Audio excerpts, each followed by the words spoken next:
Bismillahirrahmanirrahim. Assalamualaikum warahmatullahi wabarakatuh. Perkenalkan, nama saya Rismayanti, salah satu peserta Pramuka Manuwajo. Di sini saya akan menjelaskan sejarah Pramuka dunia dan Indonesia. Sejarah Pramuka dunia. Sejarah Pramuka di dunia dimulai sejak awal abad 20. Baden-Powell yang dikenal sebagai pemrakarsa gerakan kepramukaan dunia. Ia lahir di London, Inggris pada tanggal 22 Februari 1857. Pada tanggal 25 Juli 1907, Baden-Powell yang menjabat sebagai Letnan Tentara Inggris mengadakan perkemahan di Pulau Bronsey, Inggris. Pada tahun 1908, ia menulis buku yang berjudul Scouting for Boys tentang prinsip dasar kepramukaan. Peluncuran buku tersebut menjadi cikal bakal lahirnya gerakan pramuka. Setelah itu, banyak organisasi pramuka, bukan hanya di Inggris tetapi di negara-negara lainnya. Pada awalnya, gerakan pramuka hanya didominasi oleh laki-laki. Namun, setelah tahun 1912 dibentuk organisasi pramuka Girl Guides atas bantuan adik perempuan Baden-Powell, yaitu Agnes. Dan organisasi kepramukaan ini kemudian dilanjutkan oleh istri Baden-Powell. Organisasi kepramukaan di dunia terus berkembang. Pada tahun 1916 didirikan organisasi pramuka untuk usia siaga yang bernama KAP atau Anak Serigala. Dan pada tahun 1918 Baden-Powell mendirikan Rover Scout untuk kelompok remaja usia 17 tahun. Pada 30 Juli sampai 8 Agustus 1920, untuk pertama kalinya diadakan Jambore Dunia. Kegiatan ini dilaksanakan di Olympia Hall London yang dihadiri sekitar 8.000 anggota gerakan pramuka yang berasal dari 34 negara yang hadir.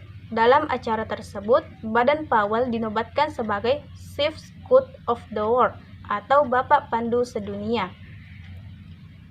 Sejarah pramuka di Indonesia. Sejarah pramuka di Indonesia dimulai sejak tahun 1912. Cikal bakal organisasi pramuka di Indonesia adalah didirikannya organisasi Nederland Padvinders Organisatie atau NPO bentukan Belanda. Kemudian pada tahun 1916 organisasi ini berganti nama menjadi Netherlands Indische Padvinders Vereniging atau NIV. Istilah Padvinders merujuk pada istilah organisasi pramuka yang ada di Belanda. Penggunaan istilah Padvinder sempat dilarang oleh Belanda. Akhirnya tokoh nasional Indonesia mengganti istilah Padvinders menjadi Pandu atau Kepanduan. Pada tahun 1916 dibentuklah organisasi kepemudaan bentukan bangsa Indonesia yang pertama, yang bernama Javanske Padvinders Organisatie yang diprakarsai oleh SP Mangkunegara 7.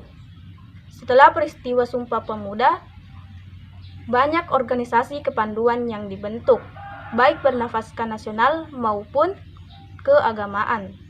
Pada masa penjajahan Belanda, organisasi kepanduan sempat dilarang untuk didirikan.